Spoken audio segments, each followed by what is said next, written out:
본 말씀 읽도록 하겠습니다. 조금 길 수 있는데 제가 빨리 한번 읽어보도록 하죠. 여호와께서 모세와 아론에게 말씀하여 이르시되 만일 사람이 그의 피부에 무엇이 돋거나 뾰루지가 나거나 색점이 생겨서 그의 피부에 나병 같은 것이 생기거든 그를 곧 제사장 아론에게나 그의 아들 중 한 제사장에게로 데리고 갈 것이요 제사장은 그 피부의 병을 진찰할지니 환부의 털이 휘어졌고 환부가 피부보다 우묵하여졌으면 이는 나병의 환부라. 제사장이 그를 진찰하여 그를 부정하다 할 것이요 피부에 색점이 희나 우묵하지 아니하고 그 털이 희지 아니하면 제사장은 그 환자를 이레 동안 가두어 둘 것이며 이레 만에 제사장이 그를 진찰할지니 그가 보기에 그 환부가 변하지 아니하고 병색이 피부에 퍼지지 아니하였으면 제사장이 그를 또 이레 동안을 가두어 둘 것이며 이레 만에 제사장이 또 진찰할지니 그 환부가 옅어졌고 병색이 피부에 퍼지지 아니하였으면 피부병이라. 제사장이 그를 정하다 할 것이요 그의 옷을 빨 것이라. 그리하면 정하리라.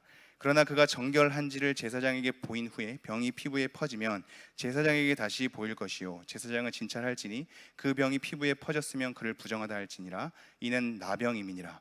사람에게 나병이 들었거든 그를 제사장에게로 데려갈 것이요 제사장은 진찰할지니 피부에 흰 점이 돋고 털이 휘어지고 거기 생살이 생겼으면 이는 그의 피부에 오랜 나병이라. 제사장이 부정하다 할 것이요 그가 이미 부정하였은즉 가두어 두지는 않을 것이며 제사장이 보기에 나병이 그 피부에 크게 발생하였으되 그 환자의 머리부터 발끝까지 퍼졌으면 그가 진찰할 것이요 나병이 과연 그의 전신에 퍼졌으면 그 환자를 정하다 할지니 다 휘어진 자인즉 정하거니와 아무 때든지 그에게 생살이 보이면 그는 부정한즉 제사장이 생살을 진찰하고 그를 부정하다 할지니 그 생살은 부정한 것인즉 이는 나병이며 그 생살이 변하여 다시 휘어지면 제사장에게로 갈 것이요 제사장은 그를 진찰하여서 그 환부가 휘어졌으면 환자를 정하다 할지니 그는 정하니라.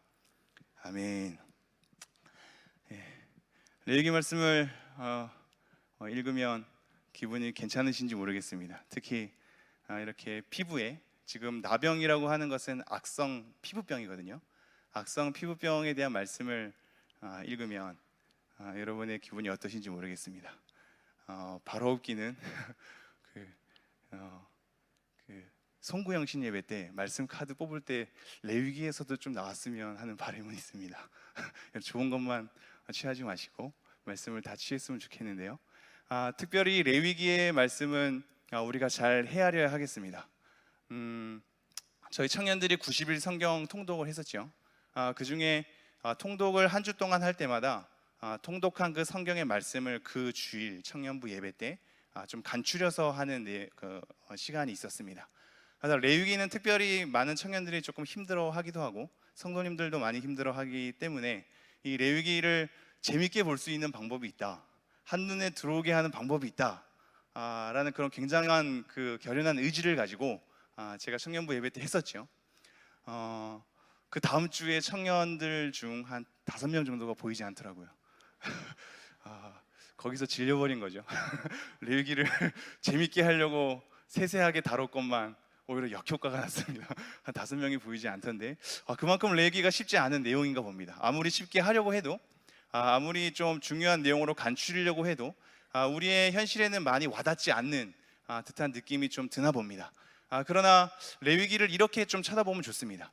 레위기의 수많은 규례들이 우리에게 요구되어 있는데 사실상 하나님께서 우리에 대한 일상에 엄청난 관심을 가지고 계셔서 하나님이 우리의 하나님이 되시고 우리가 하나님의 백성이 된 관계로 설정됐을 때 하나님의 백성답게 살려면 그냥 예배뿐만이 아니라 우리의 모든 일상이 하나님께 거룩으로 드려져야 된다라는 측면에서 하나님께서 우리에게 먹을 것과 입을 것과 거주하는 집과 생활하는 모든 것에 있어서 관심을 가지고 있다라는 것으로 읽는 것이 굉장히 중요합니다. 수많은 규례가 있는데 우리의 먹는 것에 있어서 관여를 하시거든요. 입는 것에 있어서 관여를 합니다. 우리 몸에 대해서 관여를 하죠. 여러 가지 동물들에 대해서도 관여를 합니다. 여러 가지 제사하는 법도 관여를 하죠. 우리가 예배하는 이 공적 모임만 하나님께서 관심을 갖는 것 같은 느낌을 받을 때가 많은데 사실상 우리의 일상의 이모저모 세세한 것들에 대해서 하나님께서 다 관심을 가지고 계시고 그러기에 우리의 일상의 세세한 것들을 거룩으로 요구하고 있다라는 것이 레위기의 중요한 측면 중 하나입니다. 우리의 일상을 하나님께서 관심 가지고 계십니다. 그리고 우리의 일상에 관심을 가지고 계시기 때문에 거룩한 일상이 되도록 세세하게 먹을 것과 입을 것과 거주하는 것까지 하나님께서 관여하고 계시다는 사실입니다. 그리고 나서 하나님께서는 늘 우리의 일상 가운데 모습을 드러내지 않죠. 예수님께서 우리를 떠나가실 때 성령님을 보내시지 않습니까? 예수님의 떠나감 자체로, 예수님의 부재로 머무는 것이 아니라 성령님의 보내줌을 통해서 하나님 안에 머물게 하시거든요. 마찬가지입니다. 레위기의 여러 가지 일상의 규례들을 보면 하나님께서는 늘 직접적으로 모습을 나타내시진 않으시죠. 그러나 일상과 관련된 규례를 통하여 우리가 하나님 안에 머물게 하시는 겁니다. 선과 악을 알게 하는 나무를 바라볼 때 선과 악을 알게 하는 나무를 먹지 말라라는 단 하나의 하나님의 명령을 통하여 내가 피조된 존재며 나에 대한 내가 섬길 예배의 대상인 하나님이 계시며 하나님께서 이러한 규례로 나를 묶어두고 계시며 나는 이러한 말씀을 따라야 할 존재인지를 내 스스로 자각하게 되겠죠. 선과 악을 알게 하는 나무에 만든 이유는 여기에 핵심이 있습니다. 마찬가지로 우리의 일상 가운데 관여하시는 하나님께서 일상에 먹을 것과 입을 것과 자는 것과 동물들과 여러 가지 일상에 관여하는 규례를 줬을 때 그 규례를 통하여서 하나님 안에 머물게 되는 겁니다. 하나님이 직접 모습을 드러내지 않아도 그 규례를 통해서 하나님을 상기시키게 되며 우리가 하나님 안에서 거룩을 추구하며 가야 될 성도임을 다시 한번 자각하게 하는 거죠. 레위기서는 그런 흐름 속에서 여러분이 한번 주목해 보십시오. 그리고 그러한 주목 가운데 오늘 이 13장을 좀 살펴보도록 하겠습니다. 제가 13장 1절 읽어보겠습니다. 여호와께서 모세와 아론에게 말씀하여 이르시되 2절 만일 사람이 그의 피부에 무엇이 돋거나 뾰루지가 나거나 색점이 생겨서 그의 피부에 나병 같은 것이 생기거든 그를 곧 제사장 아론에게나 그의 아들 중 한 제사장에게로 데리고 갈 것이요. 지금 문제가 생겼습니다. 피부에 여러 가지가 난 거죠. 여기 보면 피부에 무엇이 돋거나 뾰루지가 나거나 색점이 생겨서 그의 피부에 나병, 우리가 문둥병이라고 흔히 생각하는 이 나병이라는 단어는 사실상 악성 피부병이라고 말씀드렸습니다. 이런 악성 피부병 같은 것이 생기거든 그를 누구에게 데리고 간다고요?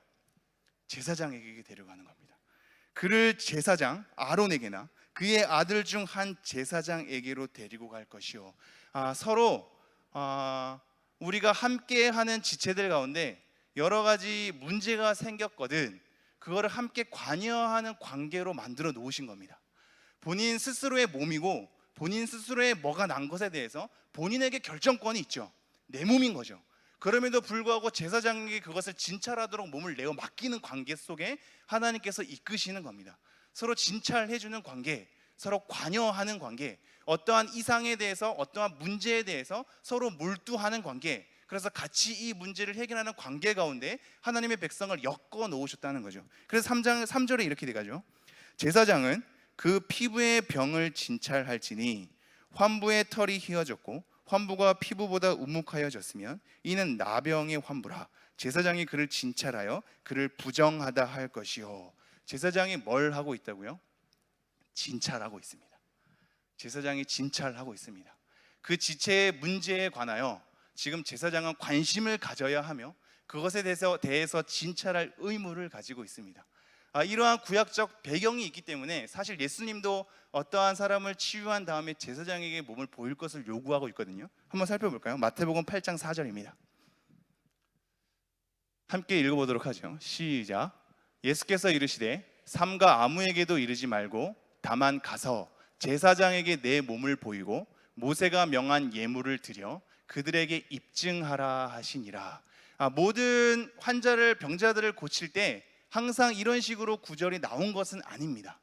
특별히 이 사람에게는 필요한 환경이었을 수도 있고 모세의 규례를 여전히 따르면서도 온전히 성취하시는 예수님의 능력을 보여주는 걸 수도 있죠. 중요한 건 그 개인 자체가 나은 것, 그 개인 자체가 구원을 받은 것, 이것을 넘어서서 사회적 관계에 대한 회복으로 예수님께서 인도하신다는 겁니다.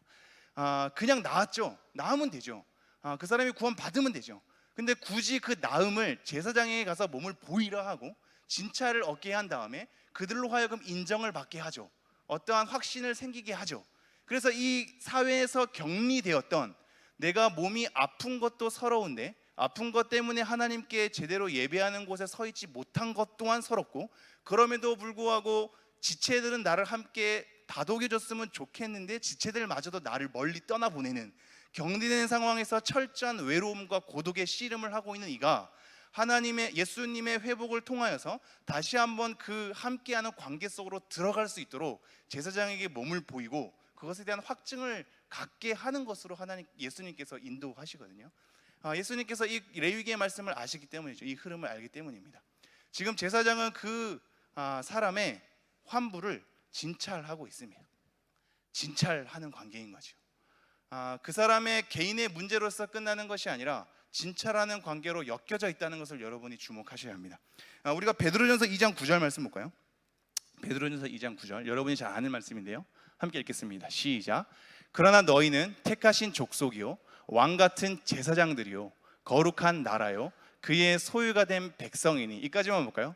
택하신 족속, 왕 같은 뭐라고요? 제사장. 지금 우리가 레위기 말씀을 통해서 제사장이 환자의 환부를 진찰하는 것을 보게 되는데, 그래서 오늘날의 제사장은 자꾸 어떠한 목회자 쪽으로만 이렇게 국한시키려는 경향이 우리 안에 있습니다. 그러나 사실 그렇지 않죠. 성도, 거룩함을 입은 하나님의 부르심을 받은 사람들, 이 사람들은 다 하나님께 왕 같은 제사장으로 서 있게 되죠. 예수님만이 온전한 제사장, 대제사장으로서의 제사장 역할을 온전히 성취하셨고, 우리는 사실상 제사장이 아닌 겁니다. 목회자만이 사실상 제사장이 아닌 겁니다. 모든 성도가 다 하나님의 제사장으로 지금 왕 같은 제사장으로 부름받은 거죠. 그래서 계시록 1장 6절에 보면 이렇게 나옵니다. 계시록 1장 6절 함께 읽겠습니다. 시작. 그의 아버지 하나님을 위하여 우리를 나라와 제사장으로 삼으신 그에게 영광과 능력이 세세토록 있기를 원하노라. 아멘. 하나님을 위하여서 우리를 뭐로 삼으셨다고요? 나라와 제사장으로. 우리를 제사장으로 삼은 겁니다. 그러면 우리가 제사장 된 위치에서 이 레위기 말씀을 다시 한번 보죠. 제사장이 환자의 환부를 진찰하거든요. 그렇다면 오늘날 우리가 제사장 된 사람으로서 이 말씀을 읽을 때 우리는 서로 진찰해야 할 의무가 있는 겁니다. 서로의 아픔에 대해서, 서로의 고통에 대해서, 서로의 어려움에 대해서, 그것 때문에 하나님 앞에 나오지 못하는 것에 대해서 우리는 서로 관심을 가지고 그 사람을 만나며 그 사람에 대해서 진찰해야 되는 관계 속에 있는 거지요. 여러분 어떠십니까? 우리가 그러한 관계 속에 있으신지요? 제가 청년부 얘기를 좀 하겠습니다. 제가 웬만하면 본문 얘기를 벗어나서 다른 얘기를 잘 하지 않는 거 여러분이 아실 텐데, 본문만 다루기도 시간이 벅차기 때문입니다. 그러나 오늘은 조금 필요하겠는데요. 제가 청년부에 처음 왔을 때 청년부 예배를 드리는 지체건 드리지 않는 지체건 청년부의 3분의 1은 저한테 거의 인사를 안 하더군요. 인사하는 관계가 아닌 거죠. 저에겐 굉장히 사실 충격이었습니다. 물론 지금은 그렇지 않고 그렇다고 제가 둘러댈 그건 아니고 그런 사람도 있습니다. 그런 관계 속에 있는 사람도 있고 지금 그렇지 않은 관계 또한 있죠.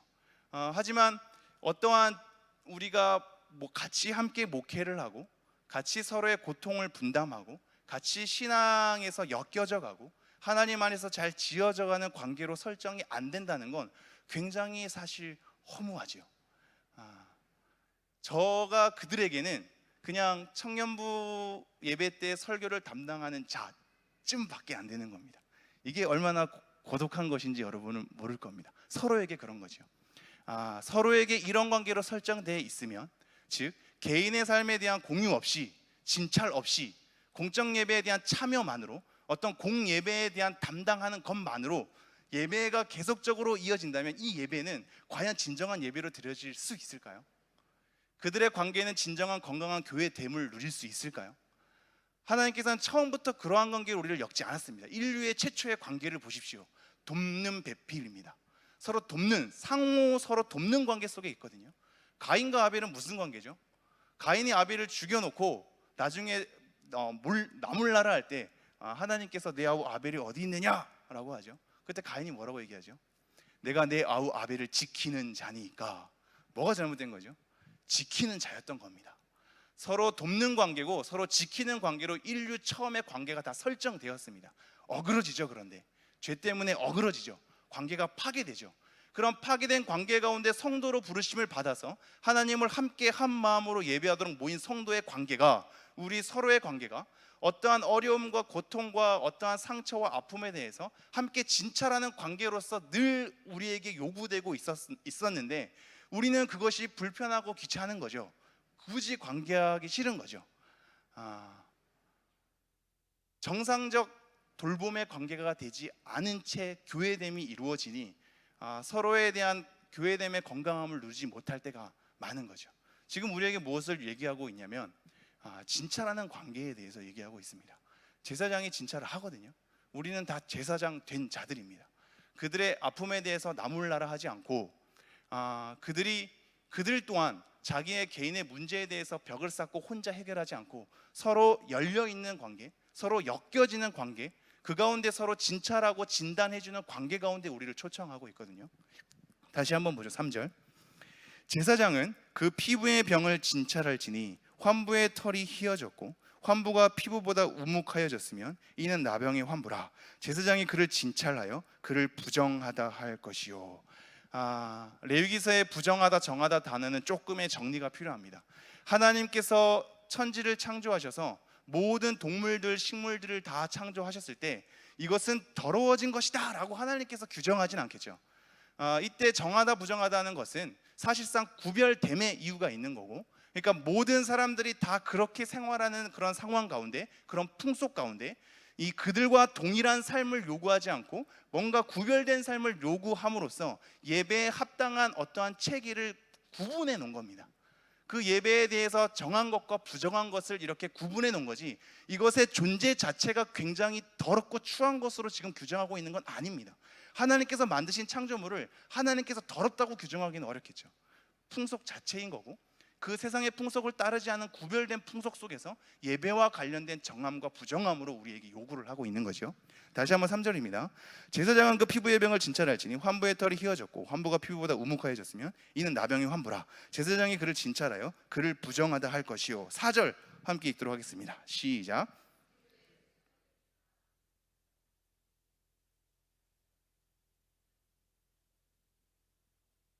네. 피부의 색점이 희나 우묵하지 아니하고 그 털이 희지 아니하면 제사장은 그 환자를 이레 동안 가두어 둘 것이며, 이레 동안 가두어 둔답니다. 이 가두다라는 표현이 여러분에게 어떻게 느껴질지 모르겠지만 사실상 격리인 거거든요. 격리는 이 사람을 떨궈트리기 위함이 아니라 이 사람에 대해서 제대로 진찰하기 위함이고, 제대로 된 진찰을 통해서 이 사람이 다시 한번 정한 사람으로 하나님 앞에 부름받게 하기 위함인 겁니다. 그러나 우리의 관점은 어떻게 변질이 됐나요? 어떠한 부정함이 생기면 그 사람을 떨궈내 버리죠. 가까이 하지 못하게 하죠. 교류를 못하게 하고 그 사람이 이곳에 있지를 못하게 하죠. 그 사람에 대해서 매몰차게 뭐라고 그러죠. 근데 지금 제사장은 어떻게 하고 있냐면 이 여러 가지 의심이 될 만한 피부병을 가지고 있는 사람을 제사장에게 데리고 가잖아요. 제사장은 그 환자를 직면하고 있는 거거든요. 그럼 이건 뭐냐면 제사장은 지금 부정과 직면하고 있는 겁니다. 또는 부정이 될 가능성과 직면하고 있는 겁니다. 우리 성도란 사람들이 그런 거죠. 세상과 담을 쌓고 부정한 것, 세속적인 것과 담을 쌓고 나몰라라고 내팽겨치고 격리하는 것이 아니라 그것에 대해서 제대로 직면하고 진단해야겠죠. 그들이 다시 한번 정결케 되기를 하나님 안으로 초청해야겠죠. 여기서 말하는 격리는 떨궈냄이 아닌 겁니다. 제대로 진단하기 위함인 것이고, 이 사람이 하나님 앞에 다시 한번 정결한 자로 서게 하기 위함인 겁니다. 그래서 그들에게 부정에 지금 직면하고 있고, 이 직면한 것을 이레 동안 가둠을 통하여서 신중함이 지금 요구되고 있는 겁니다. 신중하다라는 거 여러분 기억해 주십시오. 우리가 함께 지체된 자를 진찰하게 될 때 그것이 맞는지 아닌지, 정한지 부정한지에 대해서 이레 동안의 시간을 둠으로, 격리를 시킴으로 굉장히 신중함을 요하고 있다는 것을 명심하셔야 합니다.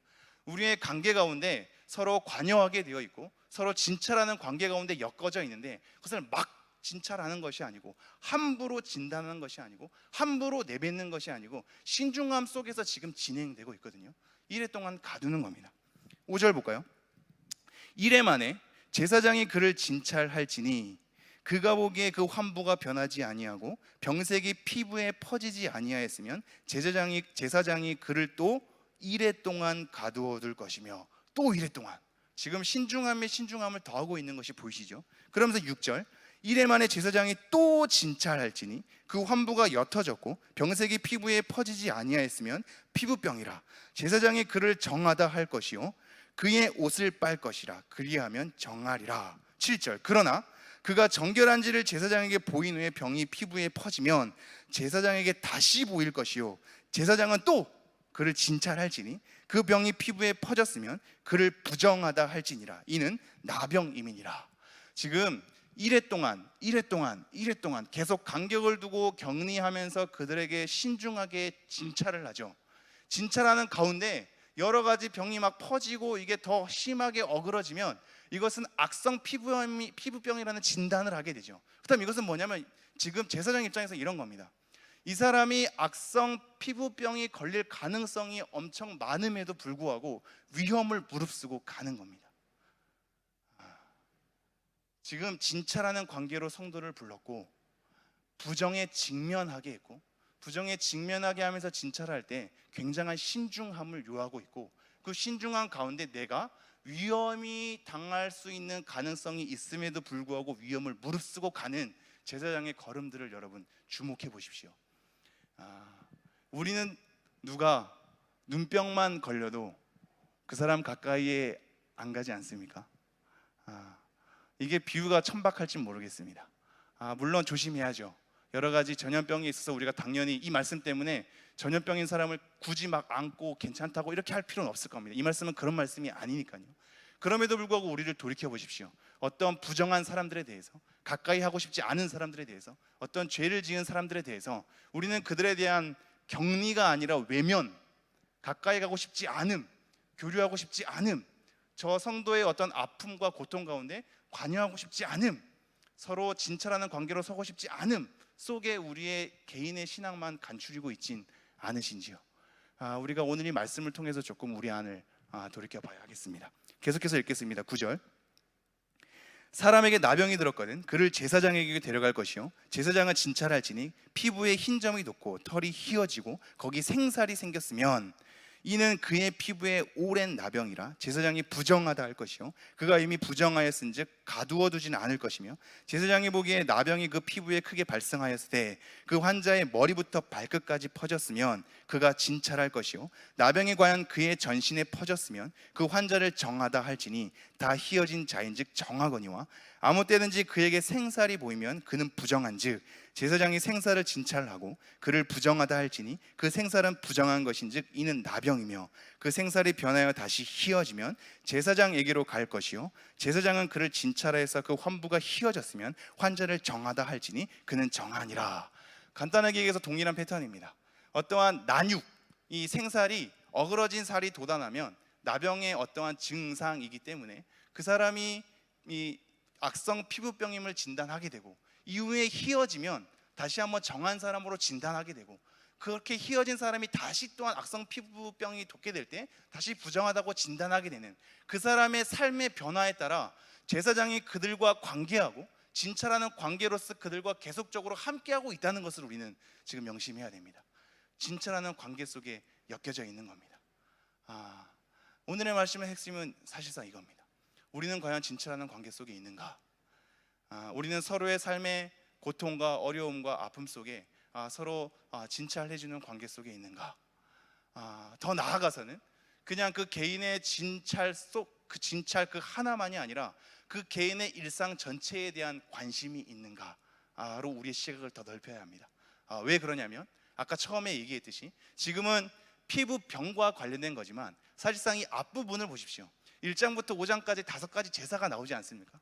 5가지 제사가 어떤 동물로 드리느냐에 따라서 제사법이 조금 달라지죠. 어떠한 처지에 있느냐에 따라, 어떤 죄를 저지르느냐에 따라 또 여러 가지 제사법이 다 달라지죠. 근데 이 중에서도 또한 하나님께서 얼마나 관심이 많으신 분이냐면 그 중에서 너가 이런 동물로 드려야 마땅하나 너네 처지가 좋지 않거든 그것보다 더 가벼운 것으로 드려도 괜찮다라는 것으로 허용해 주시거든요. 굉장히 하나님께서 세밀한 관심을 갖고 계시다는 걸 여러분이 주목하셔야 합니다. 그리고 나서 이러한 제사가 흐르다가 이러한 제사를 담당해야 될 제사장들은 또한 어떻게 생활해야 되는지, 그런 어떠한 옷을 입어야 하며 어떻게 이 제사 물을 담당해야 되는지를 세세하게 가르쳐주고 있거든요. 그리고 나서 전으로 흐르는 것이 여자가 아이를 낳았을 때에 대한 일상까지도 하나님께서 관심을 보이는 겁니다. 그리고 피부에 대한 것, 지금 이 몸에 대한 피부지만 이것이 옷으로 옮겼을 때 그 옷에 대한 것도, 이 옷에서 다시 집으로 옮겼을 때 그 집에 대한 것도, 그리고 피부에 유출병이 났을 때, 이게 15장 내용인 거거든요. 지금 우리의 몸과 관련한, 우리의 일상과 관련한, 우리의 생활과 관련한 모든 것에 관심을 쏟고 계시다는 걸 여러분이 계속적으로 상기시켜 주십시오. 왜냐하면 우리는 영적인 것에만 하나님께서 관심을 갖는다고 착각할 때가 있기 때문입니다. 지금 상당히 물질적입니다. 내 몸이 아프거든요. 내 옷이 뭔가 옮겼어요. 내가 머물고 있는 집이 곰팡이가 생겼습니다. 내 아내가 아이를 낳는 일상인 겁니다. 그 모든 일상에 지금 관여하고 계시거든요. 너가 숨쉬고 먹고 마시고 생활하는 모든 일상에 대해서 관심이 있다. 그리고 그것은 나와 관계가 있다. 너가 생활하는 모든 일상이 거룩한 나와 함께 관계로 엮여질 때는 너의 모든 일상이 나에게 관계가 있다라는 것으로 우리에게 요구하고 있는 겁니다. 그렇다면 우리가 제사장으로서 성도의 어떠한 삶을 진찰하게 될 때 그 사람의 아픈 것, 그 사람의 어려운 것, 그 사람의 영적인 것, 그것만 진찰하는 것이 아니라 모든 일상을 같이 진찰하는 관계가 되어야만 하는 거죠. 우리의 신앙은 이렇게 함께 예배를 드릴 때 사실상 진정성을 찾기가 어렵고, 우리의 일상 가운데 우리가 편리함에 있을 때 우리의 그 신앙의 진정성이 드러날 때가 많기 때문입니다.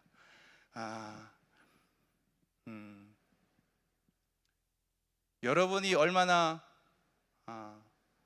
폭력적이고, 얼마나 위압감을 조성하고, 얼마나 권위적이고, 얼마나 지배적인 사람인가를 깨닫게 되는 순간은 내 자녀에게 할 때입니다. 자녀는 나에게 철저히 의존적인 존재이고, 이 자녀는 내가 뭘 해주지 않으면 안 되는 존재이고, 내가 관리해주고 케어해주고 돌봐야 될 존재이기 때문에 어떻게 보면 부모 없이 안 되는 존재거든요. 부모 없이 안 되는 존재라는 이 관계가 설정되면 내가 함부로 할 수 있는 관계로 또한 재설정되는 겁니다. 내가 필요한 존재이기에 내가 휘두를 수 있는 거고, 내가 권위적이고 내가 억압을 줄 수 있는 편리한 구조 속의 가정관계가 엮여지는 것이죠. 내가 얼마나 추한 사람인가는 자녀에게 하는 방식을 통해서 스스로 깨달을 수 있습니다. 우리가 이렇게 우리 일상을 점검해야죠. 우리의 찬양의 진정성을, 우리 기도의 진정성을, 말씀을 듣는 것에 대한 진정성을 우리 일상에서 계속적으로 점검하셔야 합니다. 그리고 서로 진찰해주는 관계 속에 들어가 있어야 하는 겁니다. 이러한 관계 속에 있는 것이 우리에게 얼마나 은총일까요? 하나님 안에서 우리가 서로 진단해주며, 진찰해주며, 아파해주며, 서로 울며, 그들에 대해서 서로 축복해주며, 모든 일상에 대해서 함께 담당해주는 관계로 서 있다면 하나님께서 보시기에 얼마나 기쁜 교회됨을 이루는 걸까요? 그게 사실상 여러 가지 성경을 통해서 우리에게 던져지고 있습니다. 몇 가지만 또 볼까요? 사도행전 20장 31절 보겠습니다. 사도행전 20장 31절, 자막에 아마 나와 있을 텐데요, 함께 읽도록 하겠습니다. 시작. 그러므로 여러분이 일깨어 내가 3년이나 밤낮 쉬지 않고 눈물로 각 사람을 훈계하던 것을 기억하라. 여러분이 일깨어 내가 3년이나 밤낮 쉬지 않고 눈물로 각 사람을 훈계하던 것을 기억하라. 이런 관계 속에 있으니 나중에 이렇게 나오죠. 36절부터 38절 제가 읽겠습니다.